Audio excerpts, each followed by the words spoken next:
Everyone, কেমন আছো তোমরা সকলে? আশা করি তোমরা সবাই খুব খুব ভালো আছো। আমিও খুব ভালো আছি। আর এই যে আমি এখন সকাল সকাল স্নান করে বসে পড়েছি সবজি কাটতে। আজকে আমি গোপালকে ভোগ রান্না করে দেবো, ওই জন্য দেখো এখানে কুমড়োটা কেটে নিচ্ছি। আর এটা কিন্তু আমাদের বাড়ির প্রথম কুমড়ো, মানে বাড়িতে অনেকটাই কুমড়ো হয়েছে, তার থেকে এই যে প্রথমে একটা কুমড়ো ঠাকুরকে দেওয়ার জন্য আজকে আমরা রান্না করব বলে কেটে নিচ্ছি। এখানে কুমড়োটা কেটে নেব আর কুমড়োটা রান্না করব সয়াবিন দিয়ে, মুগ ডাল দিয়ে একসাথে, আর তার সাথে কুমড়োটা একটু ভাজাও করে নেব। আর আমাদের এখানে একটা কালী ঠাকুরের মন্দির আছে, সেখানেও কুমড়ো পাঠানো হয়েছে বাড়ির প্রথম কুমড়ো বলে। আর এখানে এখন বাড়ির সমস্ত ঠাকুরদেরকে দেব এবং গোপালকে দেব বলে এখন আমি সুন্দর করে কেটে নিচ্ছি। এই গোপালটা কিন্তু আমার একটা দিদি দিয়েছিল আমার বিয়ের সময়, আর একটা দিদি সিংহাসনটা দিয়েছিল। গোপালকে এখনও আমরা কখনোই ভাবিনি, আর আজকে প্রথম বাড়িতে রান্না করে দেব। আর জন্মাষ্টমীর সময় আবার সব কিছু আয়োজন করে দেওয়ার খুব ইচ্ছা আছে। সাবধানে সবজিগুলো কেটে নিচ্ছিলাম, যেহেতু আমি প্রথমবার রান্না করব, ওই জন্য খুব ভয়ও পাচ্ছিলাম। আর শাশুড়ি মাও আজকে বাড়িতে নেই, স্কুলে গিয়েছে, ওই জন্য আমি সব একাকার সুন্দর করে গুছিয়ে নিচ্ছি। আর বরবাবু গিয়েছে চাল নিয়ে আসতে, আমাদের আতপ চাল আনবে, সেজন্য আমি সমস্ত কিছু গুছিয়ে নিয়ে দেখো রান্নাঘরে চলে এসেছি।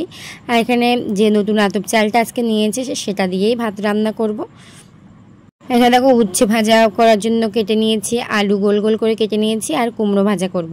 আর এখানে কুমড়ো আর কাঁচা লঙ্কা রেডি করে রেখেছি।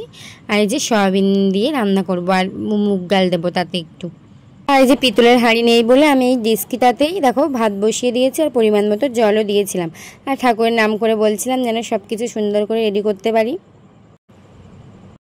আমার সেই রকম ভাজা তো কমপ্লিট হয়ে গেছে, আর এখানে ভাতও কমপ্লিট হয়ে গেছে। শুধু কুমড়োর তরকারিটা রান্না করলে হয়ে যাবে। আর বাবা একটা মুগ ডাল এনেছিলাম, কুমড়োর তরকারিটা সেটাও দিয়েছি।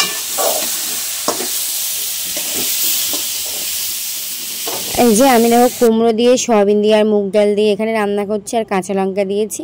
আর আজকে কিন্তু আমি কিছুই ব্যবহার করিনি, শুধু সাদা তেল দিয়েছি আর সন্ধ্যা লবণ, এই দুটো জিনিস দিয়েই রান্না করছি। কোনো মশলা বা হলুদ গুঁড়ো বা অন্য কোনো কিছুই দিইনি।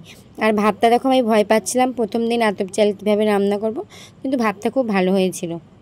এখানে আমি ঠাকুর ঘরে এসে ঠাকুর ঘরটা পরিষ্কার করে ফুল তুলে সব কিছু থালা বাসন ধুয়ে রেডি করে দিয়েছি। আর বরবাবু আজকে পুজোটা করবে, যেহেতু আমি তো এখন পুজো করছি না, ওই জন্য এখানে দেখো আমি গুছিয়ে রেখে দিয়েছি। আর আমাদের বাড়ি থেকে কিন্তু অনেকটাই সাদা ফুল উঠেছিল আজকে, ওগুলো হচ্ছে থাবা টগর ফুল, আমাদের বাড়ি মন্দিরের পাশেই লাগানো হয়েছে, আর খুব সুন্দর ফুল ফুটেছে। আর বরবাবু এখানে মহাদেব আর গোপালকে একসাথে স্নান করিয়ে নিচ্ছে। আর যেখানে আমার ভাত রেডি হয়ে গেছে, আর কুমড়ো, সয়াবিন, মুগ ডাল দিয়ে রান্না করেছিলাম, সে তরকারিটাও রেডি হয়ে গেছে। আর ভাজা করেছিলাম 3 রকমের, এগুলো সব রেডি করে ফেলেছি। আর বেশি কিছু আজকে বানাইনি, পরে কোনো একদিন আবার গুছিয়ে গাছিয়ে ভালো করে দেওয়ার ইচ্ছা আছে। এখানে বরবাবু দেখো সুন্দর করে ভাতগুলো বেড়ে নিচ্ছে, তারপরে সমস্ত সবজি দিয়ে ঠাকুরের জন্য সাজিয়ে দেবে। বরবাবু বলেছিল আমাকে রান্নায় সাহায্য করবে, কিন্তু অন্য কাজে ব্যস্ত থাকায় সাহায্য করতে পারিনি। তারপরে আমাকে বলছে কি, বা তুমি তো বেশ সুন্দর করে সব কিছু গুছিয়ে রেডি করেছো। আমি বলছি আমি আর কি করলাম, সব ঠাকুরের নাম করে করেছি, তা ভালোই হয়েছে, কোনো অসুবিধা হয়নি। এবং অনেকের মনে একটা প্রশ্ন থাকে যে পুরো নিরামিষই না হলে হয়তো ঠাকুরকে ভোগ দেওয়া যায় না, কিন্তু না, আমরা কিন্তু পুরো নিরামিষ খাই না সারা বছর, তাও আমরা গোপালকে ভোগ দিই। গোপাল আমাদের বাড়িতে রেখেছি, আমাদের যতটা সম্ভব যেভাবে পুজো করতে পারি, ভালোবাসতে পারি, সেভাবেই করা হয়। আর এখানে এই যে তারপরে 3 রকম ভাজা দিয়ে নিচ্ছে। আমাদের গাছ থেকে আজকে 2টো মাত্র উচ্ছে উঠেছিল, তো ওই জন্য উচ্ছেটা খুব অল্প হয়েছে, 2টো উচ্ছে দিয়েই ভাজা করেছিলাম। আর আলু দিয়েছি দেখো গোল গোল করে কেটে, আর এখানে কুমড়ো ভাজা করে নিয়েছি। সবাই তো আরও অনেক কিছু দিয়ে ঠাকুরকে পুজো করে, কিন্তু আমি আজকে এইগুলোই বানিয়েছি। পরে আরও ইচ্ছা আছে ভালো করে সুন্দর করে সব কিছু রেডি করে ঠাকুরকে দেওয়ার জন্য।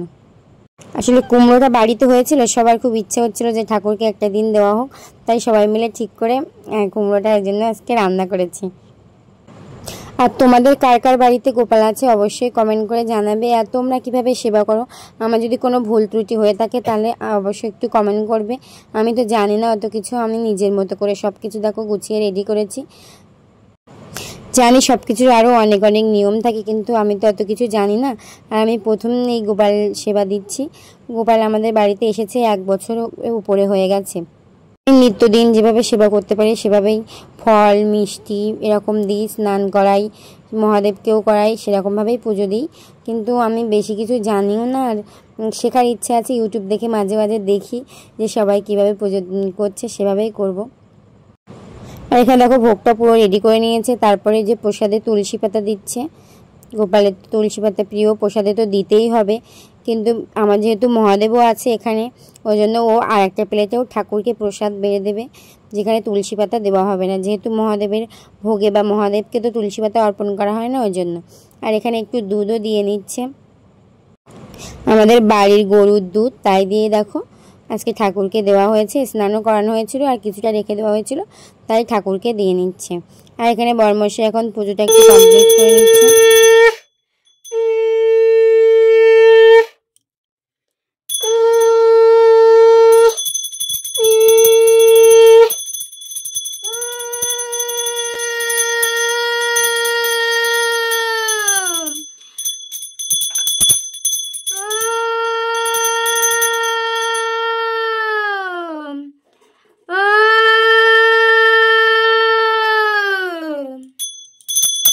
এখন গোপাল সোনাকে দেখো নিজের হাতে বড়বাবু খাইয়ে দিচ্ছে। প্রথমে একটু উচ্ছে দিয়ে দিয়েছে, তারপর গোপাল সোনা দেখো কত সুন্দর করে খেয়ে নিচ্ছে।